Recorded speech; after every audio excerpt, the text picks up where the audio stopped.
Pour ouvrir ce moment de prédication, de partage de la parole de Dieu, j'ai d'abord deux choses à faire. La première, elle m'est personnelle, donc je vais le faire avec Dieu devant vous parce que Dieu me le demande. Et puis ensuite, il y a une chose que je vais faire avec vous, parce que ça sera nécessaire aussi. Voilà. La première, c'est que je veux très personnellement me tenir devant Dieu. Pour moi, c'est souvent une charge, mais c'est aussi un privilège que de vous servir dans la prédication. Mais j'ai besoin de me trouver devant lui juste pour être au bon endroit, pour dire les bonnes choses au bon moment. Donc, m'autoriser à me tenir devant Dieu avec vous et de prier un instant. Voilà, Seigneur, je ne suis digne de rien et souvent je fais preuve, mon Dieu, de tellement de fautes et d'erreurs. Et je te demande pardon pour tout ce qui ne se vit pas en moi. Et pourtant, je sais que tu peux te servir dans ma vie. Je crois que si tu donnes tes ordonnances, tes lois et tes paroles, c'est pour pouvoir les aligner à ma vie. Et je veux m'aligner à toi, m'aligner à ta volonté et refuser tout ce qui s'y opposera. Dans ma vie, mais aussi pour l'Église et pour mes frères et sœurs. Et je prie que ce message, un simple message, trouve son but. D'abord, vivre ta volonté personnellement et la vivre mieux avec les autres encore. Merci pour ce que tu promets et accomplis. Amen. Ça, c'était la première chose. La deuxième, c'est vous. Je sais que dans le monde dans lequel on vit actuellement, et ce qui se passe, il y a un grand défi. Et le grand défi, c'est d'être attentif à quelqu'un qui parle. Parce qu'on est souvent attentif avec les images qui passent, qui nous aident à tenir notre attention. C'est aujourd'hui comme ça qu'on communique. Mais Dieu a eu la folie de dire qu'il allait sauver les hommes et les enseigner par la prédication, par quelqu'un qui parle. Et je crois que j'ai un travail à faire, c'est celui de maintenir l'attention et de donner à la parole de Dieu son intérêt. Mais vous avez ce travail aussi, malgré la chaleur et la fatigue peut-être, de rester attentif, câblé, branché, connecté à Dieu, pour ne pas lâcher. Parce que ce serait dommage que vous puissiez faire chaque dimanche le même voyage et ne pas réaliser la beauté du paysage. De louper une étape, de louper une parole, de louper un but que Dieu avait prévu et laissé pour vous à cause de votre attention. Je ne suis pas en train de vous accuser parce que moi, le premier, j'ai du mal à me concentrer, mais je crois que le Saint-Esprit peut prendre votre concentration et vous dire « Allez, suis-moi ». Vous êtes d'accord avec ça ? Alors je vous regarde, vous me regardez, et on va rester concentrés. Ça va ? Ce matin, le sujet est le suivant, tu es dans sa main. Qui est d'accord avec ça ? Amen. Tu es dans sa main. Et quand on est dans sa main, on va bien. C'est un beau slogan, ça. Tu es dans sa main. Ouvrons cette pensée avec un premier texte, s'il vous plaît, qui va s'afficher. Le psaume 95, versets 4 et 5 dit ceci, « Entre ses mains sont les profondeurs de la terre, et les sommets des montagnes sont à lui, la mer est à lui, c'est lui qui l'a faite, la terre aussi, ses mains l'ont formée. Amen. » Il est difficile dans notre entendement et compréhension des choses que tout ce qui est grand, tout ce qui échappe à notre contrôle, à notre maîtrise, à notre entendement, eh bien, Dieu le possède dans ses mains. Ce qui a été créé, visible et invisible, tient tout dans ses mains. Ça vient de ses mains. Et c'est intéressant que nous comprenions que si nous considérons Dieu qui a des mains, c'est que nous le rendons propriétaire de tout, créateur de tout et propriétaire de tout. Nous regardons le monde et nous concevons le monde en sachant qu'il y a eu le Créateur et qu'il possède toutes choses. Il a façonné les montagnes, il a fondé les mers, tout tient dans sa main. Mais notre difficulté, souvent, c'est de nous inclure dans la création et de nous sentir concernés que là aussi, si les montagnes et les mers sont dans sa main, nous y sommes aussi. D'ailleurs, l'épître aux Colossiens, chapitre 1er, au verset 17, dit ceci, Il est avant toute chose et toute chose subsiste en lui. Si vous préférez, toutes choses sont conservées dans ses mains. Toutes choses sont garanties parce qu'il les tient dans ses mains. La cohérence de ce monde, sa façon de aujourd'hui fonctionner, tout tient dans ses mains. La merveille de la nature, tout ce qui est aussi de l'ordre des changements, tout est dans sa main. Il fait subsister tout cela. Tu es dans ses mains. Pourquoi? Parce que celui, justement, qui a tout dans ses mains, te tient dans ses mains. Tu es donc dans les mains de celui qui tient tout dans ses mains. Ce matin, tu n'es pas un pion, un objet que Dieu déplace. Dieu ne manipule pas dans ses mains. C'est important.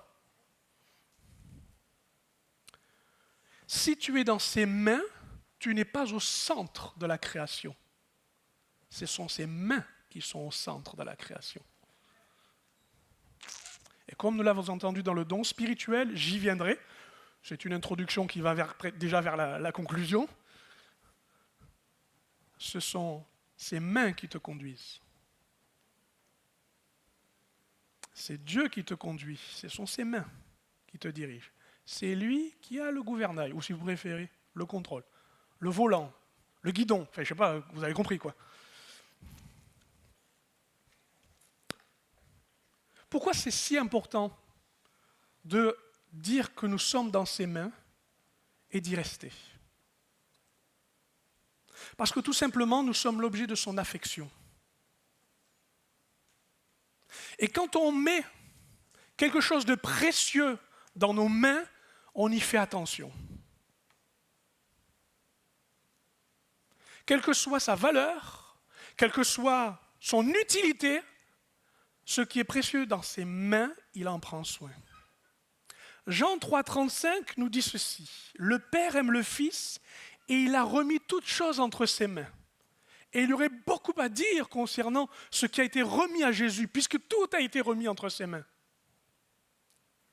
Tout était remis au contrôle de Jésus. Et Jésus, dans Jean 13, au moment où la croix approche, le sacrifice qu'il allait accomplir, il dit ceci, Jésus, verset 3, qui savait que le Père avait remis toutes choses entre ses mains. Il y a un accord ici. Le Père a transmis et sait que le Fils a toutes choses sur la terre.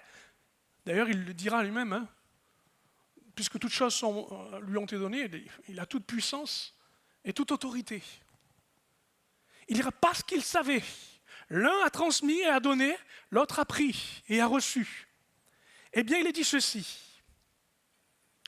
Puisqu'il avait été remis toutes choses entre ses mains, qu'il était venu de Dieu et qu'il s'en allait à Dieu, il se leva de table, ôta ses vêtements, prit un linge dont il se ceignit, c'est-à-dire qu'il s'entoura. Ensuite, il versa de l'eau dans un bassin, il se mit à laver les pieds des disciples et à les essuyer avec le linge dont il est saint. Celui dans lequel a reçu tout pouvoir, tout contrôle, toute autorité, toute puissance, celui qui avec ses mains pouvait tout, s'est abaissé et a lavé les pieds des disciples. Et vous ne vous sentiriez pas digne de l'amour dont il vous témoigne, puisqu'avec ses mains, il va faire ce qui est parfait pour vous. Accomplissant le plan du salut, nous savons que ce matin, si tu es dans ses mains, ce qu'il fera, ce qu'il accomplira, n'échappera pas de ses mains. Amen. Je suis ému de lire et de découvrir que celui qui aurait dû être maître de tout se rend serviteur. Pour nous dire et nous rappeler ce matin que tu es dans ses mains et qu'il se rendra comme un esclave s'il le faut, pour que tu restes dans ses mains. Car voyez-vous, dans les mains de Jésus, dans celui à qui tout a été remis, dans lequel tu te remets aussi, il y a son secours. Car qui peut laver les pieds? Qui peut purifier? Qui peut nous renouveler dans la marche, si ce n'est lui, Jésus? Qui peut nous préparer, nous former en tant que disciples? Tout comme Pierre apprendra de Jésus cette grande formation, au moment où il fallait laver les pieds du disciple. Et que dire encore de cette complicité où il fallait comprendre ce que Jésus était en train de faire? Avez-vous compris ce qui se passait quand vous étiez entre les mains de votre Dieu? Première chose que je dirais, c'est la main tendue de son secours. Dieu a des mains, c'est pour nous secourir. Et je crois et je suis certain que pour certains, justement, eh bien, cette main a besoin de se manifester. Jésus disait dans un texte fameux, « Mon Père agit moi aussi. » Et il ne reculera pas devant son secours. Nous avons un Dieu du secours. Et sa main est étendue, dit l'Écriture. Puisqu'il est venu jusqu'à nous, jusqu'à la terre, puisqu'il a partagé notre poussière et puisqu'il lave les pieds du disciple, il est au contact direct de ce dont nous avons besoin. Des réalités quotidiennes, son secours est là parce que sa main est là. Amen. La main de secours de Dieu est une main ferme, une main qui aide à tenir et à traverser. Et j'ai deux choses à vous dire en ce sujet. C'est que dans la vie que nous traversons chacun, il y a deux choses qui comptent pour Dieu. Notre épreuve et notre mise à l'épreuve. Et là, j'ai besoin que ton attention soit bien là. Parce que souvent, nous faisons la moitié du chemin avec Dieu concernant ce que nous lui remettons entre nos mains, dans le secours dont nous avons besoin. L'épreuve et la mise à l'épreuve, ça veut dire quoi? L'épreuve, tout simplement, je l'expliquerai comme ça, personne ne la souhaite, personne ne la provoque, mais il arrive souvent que nous la traversions. Qui est d'accord avec ça? Ouais, ok, on est d'accord avec ça. Merci de lever votre main, ça veut dire que vous êtes bien là. Vous pouvez hocher la tête, je vois à peu près où vous en êtes. Par exemple, quand vous prenez Matthieu chapitre 14 et que vous lisez le texte attentivement, vous verrez que les disciples sont entrés dans une navigation qu'ils n'avaient pas choisie. La destination, sûrement, Jésus leur avait dit d'y aller. Mais ils n'avaient pas choisi la météo. Et il nous est dit que dans cette météo, elle est devenue tout à fait contraire à leur plan et à leur projet, et qu'ils ont fait face, comme tout homme, à leurs limites, et qu'ils n'ont pas choisi que le vent souffle dans le contresens, ils n'ont pas choisi la hauteur des vagues, et bien tout cela a fait qu'ils ont été dans l'épreuve. Et d'ailleurs, c'est peut-être pour ça que dans les évangiles, il est répété plusieurs fois que des voyages ont été contrariés. Dans le voyage, on ne choisit pas tout à fait les conditions. Et l'épreuve est là, on est d'accord. On ne la choisit pas, elle se manifeste.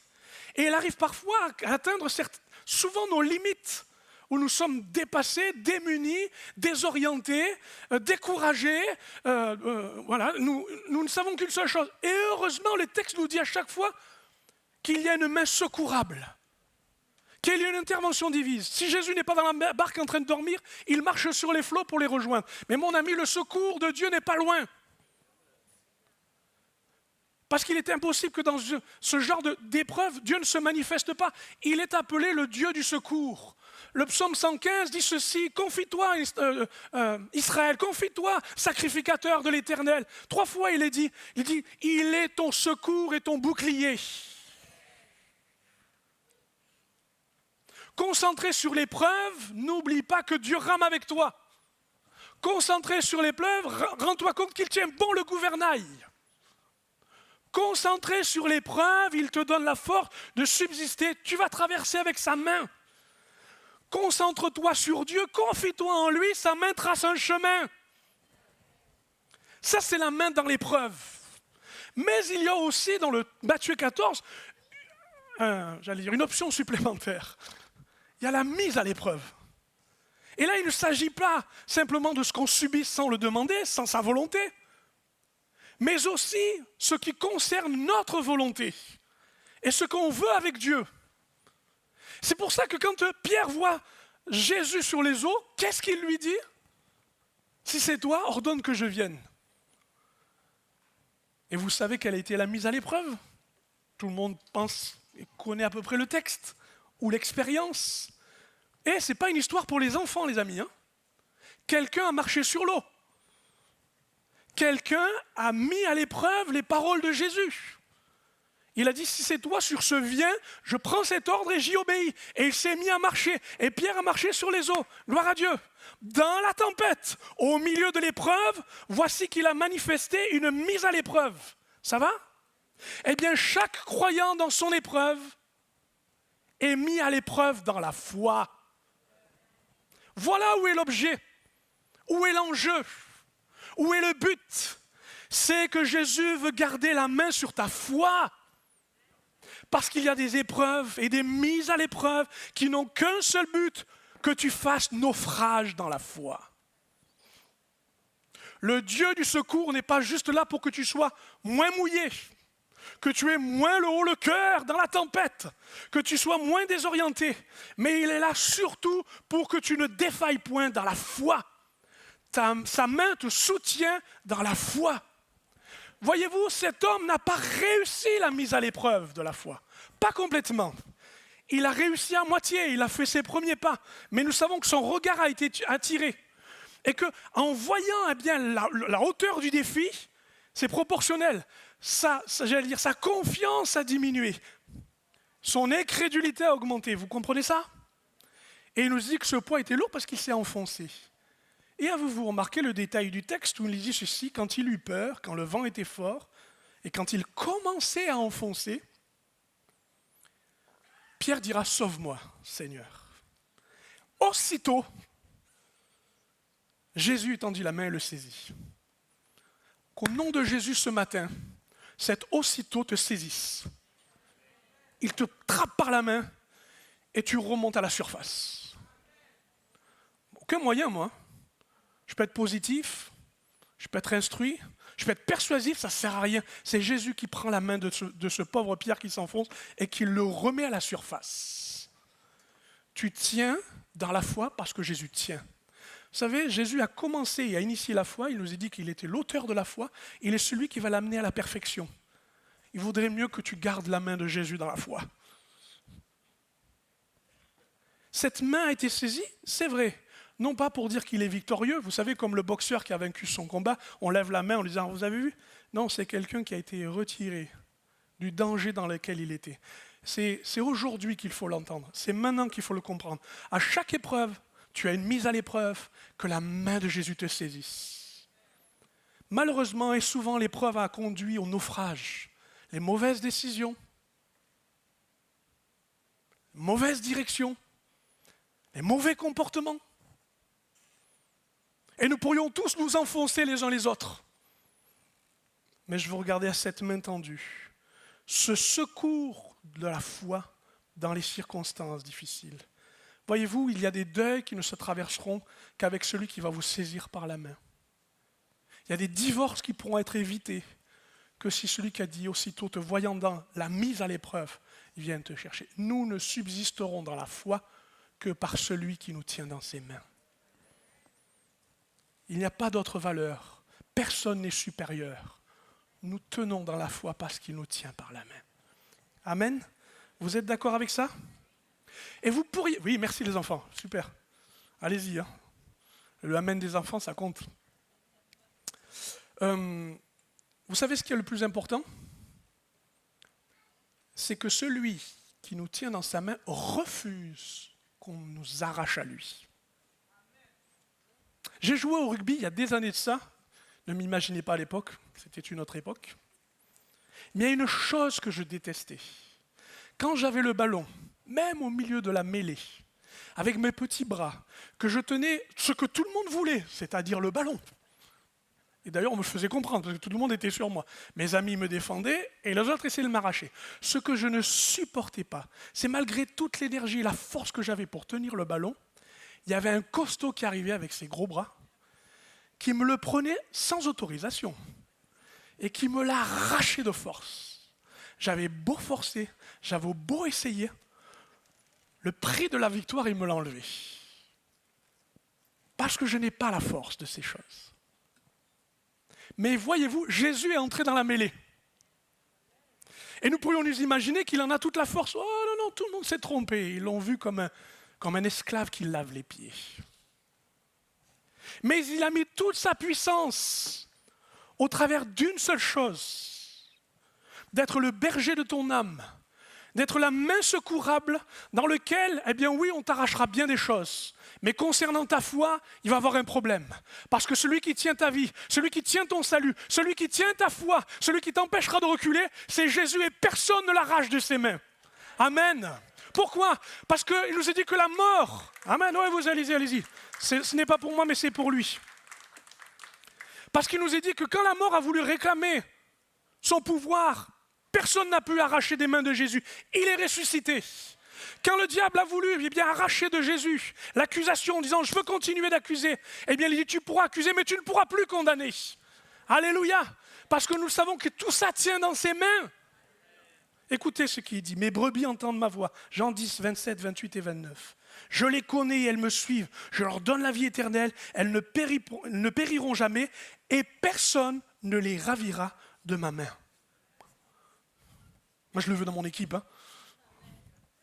Mon Père qui me les a donnés est plus grand que tous et personne ne peut les ravir de la main du Père. Ça, c'est une équipe. Ça, c'est une force. Alors, une simple séduction te ferait naufrage dans la foi? Un simple compromis mettrait un bras de fer avec Dieu alors qu'il est le Dieu de ton secours et qu'il est le Dieu de tes solutions? Sa main est celle qui te tient. Alléluia. Tu tiens et tu tiendras par sa main. Que son nom soit béni. Deuxième chose, on y va? J'en ai 3, donc il faut qu'on avance. La main du potier. Il y a la main qui te tient, puis il y a la main qui te retient.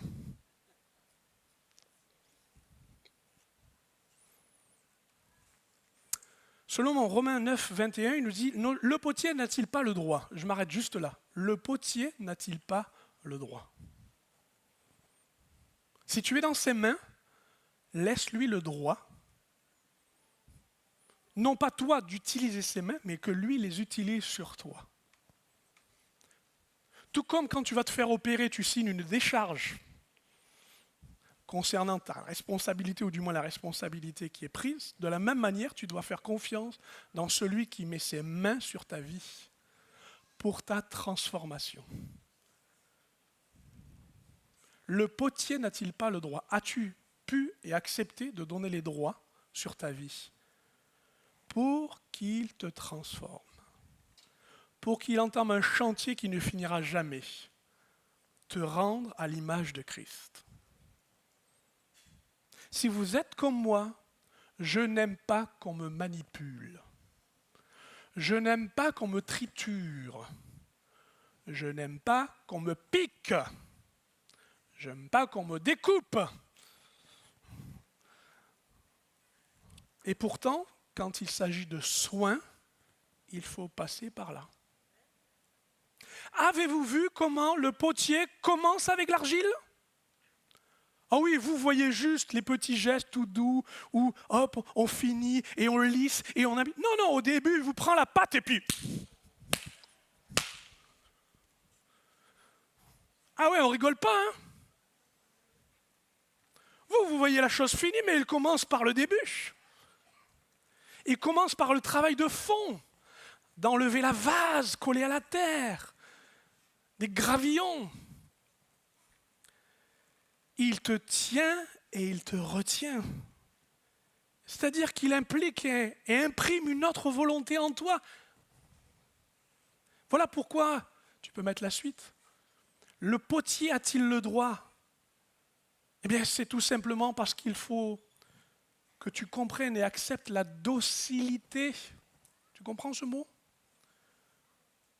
Te laisser travailler par des mains étrangères qui vont devenir familières d'un artiste de l'âme, d'un bienfaiteur du corps, puisqu'il en est le créateur, de celui qui connaît tous les aspects de nos âmes, de notre esprit et de notre corps, et qui en sait le parfait équilibre, et qui ne cherche qu'une seule chose, ta docilité face aux intentions du potier. Le premier travail n'est pas d'abord tout simplement que d'un seul coup tu sois transformé, mais tu comprennes ce qu'il est en train de faire, que tu deviennes ami avec Dieu pour que tu lui fasses confiance quand il te conduit à un moment donné à être transformé dans ton caractère. Il faut une grande complicité quand il faut avoir mal. Pourquoi? Pour le bien. Il faut une grande confiance quand il faut passer par la leçon de l'humilité, la docilité. Le potier n'a-t-il pas le droit à partir du même bloc d'argile, de fabriquer un pot d'usage noble et un autre pour l'usage courant. C'est la suite du texte de Romains 9, 21. Il y aurait donc la possibilité de devenir un vase, un pot ou un vase. L'usage noble, si vous préférez, qui dans la maison est remarqué et remarquable. Parce que ce vase témoigne de l'honneur de cette maison. Je m'explique. Il y a des vases pour l'usage le plus vil, là où on met les déchets, là où on met les denrées, parfois les moins appréciés. Et puis il y a des vases que l'on place parce qu'ils sont décorés, parce qu'ils sont de bonne facture. Parce que pour l'époque, les vases servaient aussi d'instruction. On y écrivait une histoire, un enseignement. Des vases qu'on apprêtait et on posait sur la table pour montrer et distinguer l'honneur de la maison. Il y a de l'honneur devant Dieu à ce travail qui est secret, que personne n'applaudira, qu'est celui de te transformer pour l'honneur de sa maison. Écoutez, je vais vous dire une seule chose, ne soyez pas transformés pour votre résultat, pour vous sentir mieux avec vous-même. C'est trop égoïste. Le but et le résultat, c'est que vous y mettiez de l'honneur dans cette maison. Si vous êtes transformés, c'est pour l'honneur de cette maison. Pour chaque vase, on puisse voir les mains de l'artiste. Vous savez, les designers, les collectionneurs, les antiquaires, ils voient un vase, ils savent de suite de quelle année et qui l'a fait. Ils trouvent dans la forme du vase, dans la technique du vase, ce qui a été fait. Eh bien, croyez-moi, dans la vie spirituelle, c'est pareil. C'est pareil. Les vases d'honneur se reconnaissent entre eux, non pas parce qu'ils veulent être à part, mais parce qu'on voit où la repentance a eu lieu. Et on est dégagé des enjeux de la chair, des comparaisons et des rivalités, de poste ou de visibilité. Ces choses, non, parce que l'intérêt, c'est l'honneur de la maison. Et pas juste se centrer sur sa transformation. Voilà où est le but. Voilà pourquoi tu es transformé comme un vase, pour l'honneur de sa maison. Et voilà pourquoi il y a la troisième partie, c'est l'humilité, parce que nous sommes et nous resterons des vases. Bien sûr, marquant l'honneur de celui qui nous a transformés et qui nous transforme encore. Mais surtout parce que c'est avec de la terre que Dieu veut mettre son trésor. Et que nous resterons dans la terre, quoi qu'il arrive. Il n'y a pas ici de super chrétiens, de super pasteurs, de surhommes, de femmes, j'allais dire, au-dessus. Il n'y a que des gens qui ont l'humilité de dire « je reste de la terre, mais je sais que Dieu met un trésor en moi ». 2 Corinthiens 4, 7, ce trésor nous le portons dans des vases faits d'argile que nous sommes, pour que ce soit la puissance extraordinaire de Dieu qui se manifeste, et non notre propre capacité. Comment peut-on accepter de mettre un trésor dans ce qui est aussi fragile qu'un vase? Les trésors, je sais très bien où vous les mettez. En Suisse, à la banque, dans les montagnes, afin que personne ne le sache, personne ne le voit, et qu'il prospère.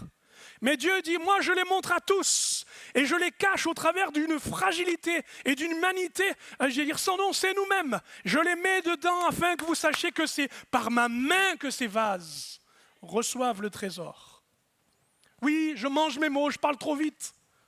Oui, je ne suis pas parfait, mais je veux refuser de me dire qu'il n'y a pas de trésor si je suis un vase. Où est ton trésor ? Eh bien, le premier trésor, c'est de te laisser transformer pour l'honneur de sa maison, afin qu'il y dispose le trésor. Ça va ? Et enfin, la dernière, une main qui me tient, une main qui est capable de me tenir mais de me retenir. Et la dernière, c'est la main d'association. C'est une main dans sa main, la main de collaboration. C'est une main qui te tient et une main qui t'envoie. Tu es un ouvrage pour une œuvre. Tu es dans sa main, alors c'est pour collaborer. je vais dire ce soir. Ouais, ça commence à être long là. Ce matin, tu deviens l'instrument dans sa main. Son ouvrage pour son œuvre. Et pour cela, je veux citer un passage qui m'a surpris. Juste dans l'expression, et comme quoi, des fois, il faut s'arrêter un peu sur les mots. J'en viens à cette expression. Il nous dit d'un serviteur en Samarie, un serviteur du roi, un garde, un chef, on dirait un gradé, qui est gardien, vous savez, de la porte de Samarie. Il nous est dit, et c'est l'expression de la Bible, que le roi posait sa main sur lui. Il avait la main sur son épaule. Sous-entendu, il était désigné, il avait ce rôle. Selon 2 Rois, chapitre 7. L'officier sur la main duquel s'appuyait le roi. L'officier sur la main duquel s'appuyait le roi. Répondit à l'homme de Dieu, sur lequel il lui faisait confiance pour qu'il ferme et qu'il ouvre la porte. Vous me suivez? À cette époque, en Samarie, il y avait une famine parce que les peuples du Nord avaient envahi et ils faisaient un siège de cette ville. Et la situation devenait tragique. Et il nous dit qu'Élisée avait compris, reçu en prophétie, qu'il y aurait justement du secours et que le lendemain même, chacun pourrait avoir une mesure abondante pour se nourrir. Et cet homme lequel il nous est dit que la main du roi faisait confiance à sa main, il dira, quand l'Éternel ferait des fenêtres au ciel, pareille chose arriverait-elle. Et Élisée dit, tu verras de tes yeux, mais tu n'en mangeras point. L'officier qui a reçu la confiance du roi et qui a pour rôle d'ouvrir la porte, ne refuse d'ouvrir la porte. Je peux le comprendre en soi, les ennemis sont là depuis tant de temps. Et ce sont des lépreux qui vont s'échapper pour justement donner et avertir la délivrance que l'Éternel Dieu avait fait. Il ne permet pas l'ouverture, mais l'Écriture nous dit plus loin, et pour le paraphraser, qu'au moment où on va annoncer la chute ou la défaite de l'ennemi par simplement un bruit qui a retenti, il nous est dit que cet homme, par la foule qui s'est précipitée pour aller dépouiller, chercher le butin de l'ennemi, il va être écrasé derrière les portes. C'est pas simple, hein?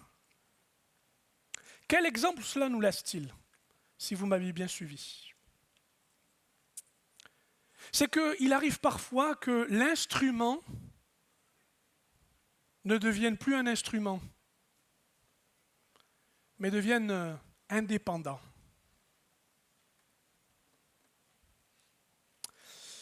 Il arrive parfois que celui qui sert oublie qui il sert. Et qu'il est tellement attaché à son service qu'il oublie celui qui commande le service. S'il y avait bien un moment important où l'officier devait ouvrir, c'était ce moment-là, il ne l'a pas fait. Je pense que l'officier était très fort pour fermer les portes. Mais il avait beaucoup de mal à les ouvrir. Bien sûr, il y avait une autre vision, une autre direction, une autre façon. Et il ne s'y est pas soumis. Je parle à tous ceux et celles qui ont un service, vont vers un service. J'aimerais juste vous rappeler que nous ne sommes que des instruments. Nous ne sommes pas propriétaires de l'œuvre de Dieu. Et que s'il est pour nous donné par délégation ou par représentation, un service, que Dieu nous garde d'en faire notre propriété, notre possession, nos portes fermées. Ce serait dommage que le service qui devait être une bénédiction devienne ta condamnation, parce qu'il nous est dit qu'il fut non seulement enfermé, mais écrasé par sa charge. Je pense que pour plusieurs, vous devez comprendre que Dieu donne, que Dieu reprend. Nous ne sommes que des instruments. Et qu'il y a des moments importants où justement, il faut comprendre ce que Dieu veut. Ce n'est pas notre rôle qui compte, ce n'est pas notre réussite, ce n'est pas notre contrôle. C'est le but de Dieu. Comment je peux l'expliquer? Je vais vous l'expliquer très simplement. Il arrive parfois, et ça arrive souvent, mais ça arrive parfois et souvent, que lorsque nous sommes impliqués dans un service, il y a des choses qui aillent bien et ça se passe bien, puis il y a des choses qui se passent moins bien. Je vais prendre un exemple. Je vais prendre au hasard. Je ne sais pas pourquoi je dis au hasard, mais je vais le prendre. Le club biblique, nos enfants, ont préparé une super matinée. Et quand ils préparent leur matinée, il y a des chants, il y a un témoignage, il y a une illustration, il y a une application, il y a tout ça, c'est super. Sauf que pendant le culte, le timing qu'ils ont n'est pas le même que le nôtre. Vous me suivez? Et comme le timing n'est pas le même, soit bien ça devient trop long ou trop court. Imaginez que nos moniteurs, monitrices, tous ceux qui se consacrent viennent nous voir en disant « c'est pas normal, on n'a pas eu le temps de finir le programme. Si c'est comme ça, si on ne peut pas faire ce que je veux et comme je veux, je me retire. » Est-ce que vous vous imaginez avec un tel état d'esprit que juste vouloir réaliser son service, on ne me laisse pas les clés pour ouvrir et fermer, et c'est moi qui dois décider. Est-ce que vous pensez qu'on peut arriver à faire ça? Imaginez que le leader de louange qui a fait tous ces chants, il n'en fait que la moitié, il est là en disant « vous n'avez pas réussi à me laisser m'exprimer ». Est-ce que vous pensez qu'on peut être dans cet état d'esprit? Non, heureusement, ça a l'air logique. Et pourtant, c'est ce qui arrive. Peut-être pas dans les exemples que j'ai cités, mais dans d'autres aspects, où les instruments ne sont pas soumis, mais veulent s'accomplir, veulent ce pouvoir, veulent cette décision. Mes amis, nous sommes des instruments. Et les instruments, comme l'officier, sont soumis à celui qui donne des ordres. Et là, c'était le prophète, la voix de l'esprit. Et j'en arrive enfin à mon dernier sujet, en vous remerciant pour le temps d'écoute et de concentration de chacun. Oui, tu applaudis parce que ça se termine, c'est bien. Merci. Avez-vous vous imaginer, ou pouvez-vous vous imaginer que nous sommes son instrument et qu'il nous communique son esprit pour que nous puissions œuvrer avec lui? Que la puissance, prophétie d'Élisée qui dit « Demain, chacun aura sa mesure » et d'autres encore, chacun sera nourri. Par la puissance de cette parole, il va l'accomplir. De la même manière, il y a 2000 ans, ceux qui étaient sous la menace d'un Sanhédrin, de tout un peuple contre Jésus, disaient, même certains dans Acte 4, il nous dit « Même les puissants », je vous le lis, Hérode et Ponce Pilate se sont ligués dans cette ville avec les nations et avec les peuples d'Israël pour faire tout ce que ta main et ton conseil avaient arrêté d'avance. Je ne sais pas si vous réalisez, mais ceux qui sont les opposants à Jésus, ceux qui sont les contre, les nations qui se sont liguées avec Israël et qui se sont liguées, Hérode comment il s'appelle, Pilate, pardon, les Romains et les Juifs se sont ligués ensemble. Ils ont fait cela, ils sont devenus des instruments, eh bien, par quoi? Par la volonté de Dieu. Les ennemis sont soumis à la main de Dieu qui en fait ce qu'il veut. Il se rit de ses ennemis. Pourquoi? Parce que ceux qui se liguent contre Jésus trouvent en face, et c'est là où je veux que vous m'écoutiez, ceux et celles qui se liguent avec le Saint-Esprit. Ceux et celles qui ne combattent pas les nations, Israël ou je ne sais quelle autre nation, mais qui se liguent avec le Saint-Esprit pour dire voilà leurs menaces. Certes, il est attribué un texte particulier. Vois la menace et donne à tes serviteurs d'annoncer la parole avec une pleine assurance, en étendant ta main. Qu'il se fasse des guérisons, des miracles et des prodiges par le nom de ton saint serviteur Jésus. Des gens asservis au Saint-Esprit, des gens associés au travail de l'Esprit, tout comme les premiers apôtres envoyés par Jésus, il nous dit, le Seigneur travaillait avec eux et confirmait leur prédication. Certes, c'était des apôtres, certes, c'était des prédicateurs, mais nous qui sommes témoins, et pour plusieurs, eh bien, qui sommes investis encore pour Dieu, n'entendez-vous pas cette parole de collaborer avec le Saint-Esprit? C'est sa main qui agit par le Saint-Esprit. Dites-moi, si certains se liguent par opposition, nous devrions nous dépêcher de nous mettre ensemble pour être en union avec le Saint-Esprit, plutôt que de nous chamailler pour savoir qui prophétise, qui a la place de quoi, Qui tient quoi? Qui fait quoi? Je crois qu'il y a assez de perdus, il y a assez de désespoir, et le temps s'accélère pour que nous ayons à dire au Seigneur, donne-nous de l'assurance, et qu'il s'accomplisse au milieu de nous par le Saint-Esprit. Vous êtes dans sa main? Alors respectons le Saint-Esprit. Vous êtes dans ses mains? Alors respectons l'intention de l'Esprit quand nous sommes tous ensemble. Liguons-nous, attachons-nous ensemble, afin que la bénédiction d'un seul soit la bénédiction de tous. Amen. Je termine enfin en vous disant ceci. En résumant ce message, si tu es dans ses mains, si tu vois son secours, si tu attends ce secours, alors reconnais sa souveraineté. C'est ce qui va s'afficher dans quelques instants, ça devrait apparaître. Pourquoi? Parce que c'est important que Dieu reste souverain dans ta vie, dans les bons et les mauvais moments. Ça, c'est la première chose. La deuxième, c'est d'accepter le travail de transformation. Tu es dans ses mains, alors laisse-le faire jusqu'au bout. Le secours, mais aussi la transformation.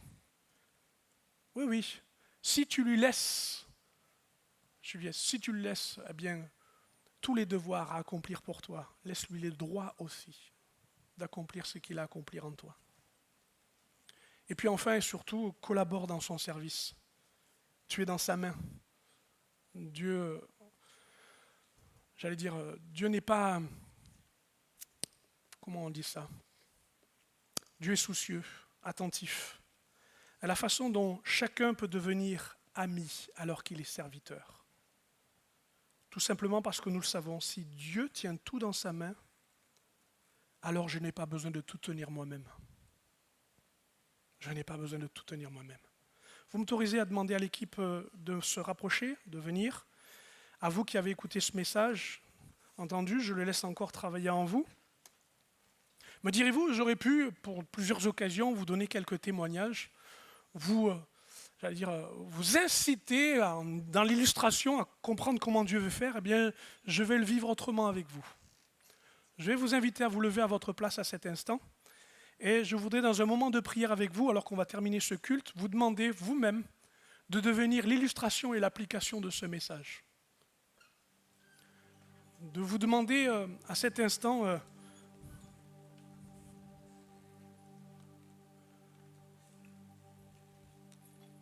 de laisser Dieu manifester son secours. Tu es dans ses mains.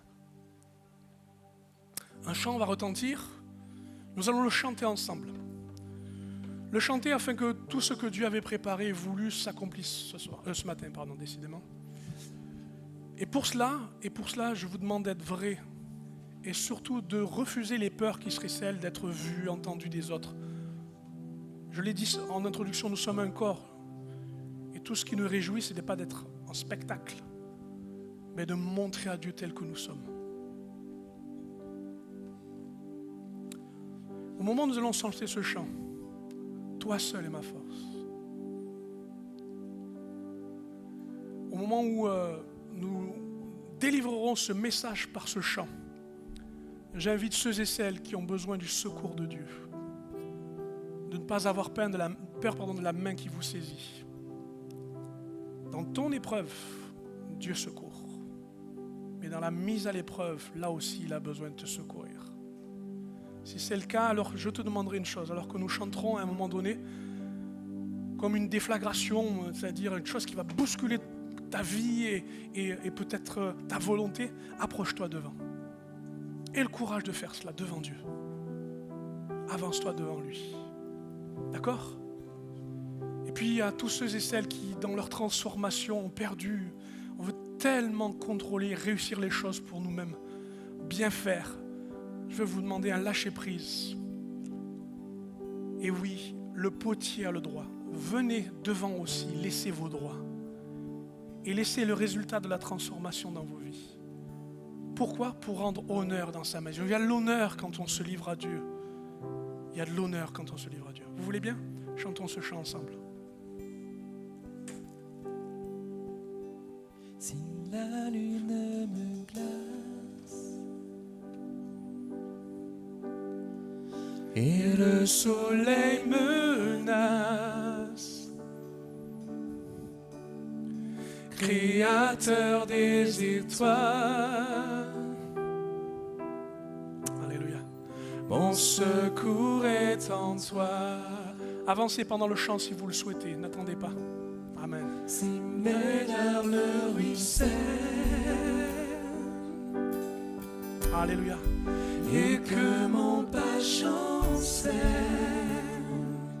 Béni soit Dieu. Créateur de la terre, Loué soit ton nom, Jésus. mon secours est en toi. Merci, Jésus. Je lève les yeux vers les hauts sommets. Toi seul est mon Dieu. Je proclamerai. Toi seul est ma force. Toi seul me restaure mon secours est en toi. Dites-lui. Toujours tu me portes, jamais tu ne donnes mon secours est en toi. Si la peur m'envahit et mon âme chavire, Créateur de la vie, Jésus, mon secours est en toi.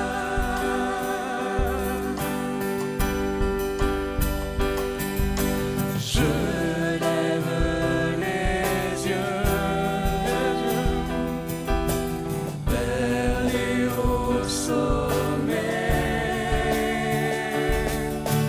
Toi seul est mon Dieu. Je proclame. Je lève les yeux. Je lève les yeux. Je lève les yeux. Je lève. Je lève les yeux Levons nos regards. vers les hauts sommets. Toi seul est mon Dieu. Je proclamerai. Toi seul est ma force. Toi seul me restaure mon secours est en toi.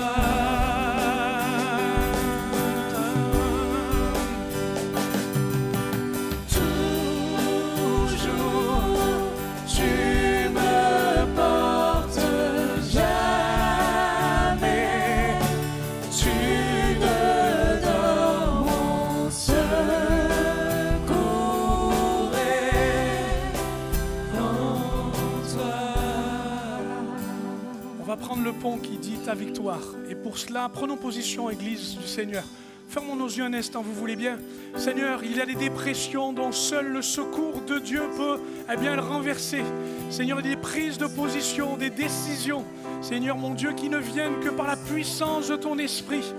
Nous prions que le secours ne soit pas simplement d'un instant, pour un bon moment, mais le secours de Dieu qui fait que, mon Dieu, nous sommes tout autre. Seigneur, si tes mains sont là, maintenant saisis-toi de nos bien-aimés. Prends-les tels qu'ils sont, dans ce qu'ils sont et dans ce qu'ils vivent, afin que ta grâce soit sur leur vie. Seigneur, nous repoussons les mains et les tentatives d'un ennemi qui voudrait les ravir. Nous croyons que le vrai et le bon berger est là, qui les ramène au cœur du troupeau, au cœur de la voix de Dieu, au cœur de celui dont le cœur bat. À cet instant, Seigneur, nous demandons que maintenant, tu dégages leur entendement. Ta main est là, les certitudes sont là, la vérité est là, ton amour est là. Fais place nette au nom de Jésus. Fais place nette à l'angoisse. Fais place nette, Seigneur, mon Dieu, au compromis. Fais place nette, Seigneur, à l'incrédulité. Fais place nette, Seigneur, au complexe. Seigneur, fais ces choses. Ta main est là.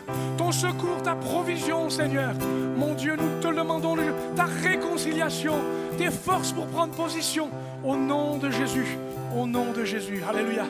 Nous prions maintenant pour l'alignement dans ta volonté, pour le besoin de renouer maintenant, Seigneur, avec cette collaboration qui est celui de pouvoir laisser faire Dieu pour mieux faire ensuite. Seigneur, je prie pour ceux qui ont honte de ce qu'ils sont, afin qu'ils prennent, mon nom, de la joie à savoir que leur faiblesse devienne ta force, parce que tu as mis le trésor. Nous voulons qu'ils brillent, Seigneur, qu'ils brillent, mon Dieu, dans leur vulnérabilité, mais qu'ils laissent passer, mon Dieu, l'éclat du trésor en eux, au nom de Jésus. Qu'ils se montrent et qu'ils parlent au travers de l'honneur qui est sur ta maison, d'être des vases fabriqués, non de colère, mais, mon Dieu, d'honneur, au nom de Jésus. Alléluia. Ta victoire. Ta victoire, mon espoir, ton chemin, mon destin, ton salut, mon refuge, tout est en toi. Ta victoire, mon espoir, ton chemin, mon destin, ton salut, mon refuge, tout est en toi. Ta victoire, mon espoir, ton chemin, mon destin, ton salut, mon refuge, tout est en toi. Ta victoire, mon espoir, ton chemin, mon destin, ton salut, mon refuge, tout est en toi. Alléluia. Nos bien-aimés se sont mis devant, placés dans une victoire. Recevez-la, gardez-la. Vous ne serez pas arrachés des mains de celui qui vous tient et de celui qui vous transforme quand il faut retenir en vous. Mais je veux aussi ne pas oublier la dernière partie de ce message. On nous a dit que Dieu collabore avec les hommes. La méthode de Dieu, c'est les hommes. Ce n'est pas ni les techniques, ni les slogans, c'est les hommes. Et les femmes, bien sûr, vous l'avez compris. Et je voudrais peut-être inviter quelqu'un à s'élancer sans tarder, à courir vers Dieu, pour lui dire, tu ne peux pas demander au Saint-Esprit de prendre ta forme. Tu es obligé de prendre la forme que le Saint-Esprit te donne. C'est à l'image de Jésus, c'est Jésus qui l'a donné pour que nous puissions avoir ce qu'il nous a communiqué et rien d'autre. Et je pense qu'il y a des réticences, il y a des combats qui deviennent stériles quand on veut laisser l'Esprit de Dieu se manifester. Sois rempli, sois renouvelé si tu en as besoin. Et pour cela, bien, commence à enlever ta main simplement pour le recevoir. Commence juste à demander à Dieu ce renouvellement. Et si tu en as besoin, avance-toi pour montrer ta décision pour lui. Mais ce serait dommage de ne pas dire « Me voici, Seigneur ». Ce serait dommage de ne pas justement réaliser que tout a été aplani pour que tu puisses venir. La seule chose qui pourrait te retenir, c'est toi-même. Tout simplement parce que tu dis à Dieu, me voici.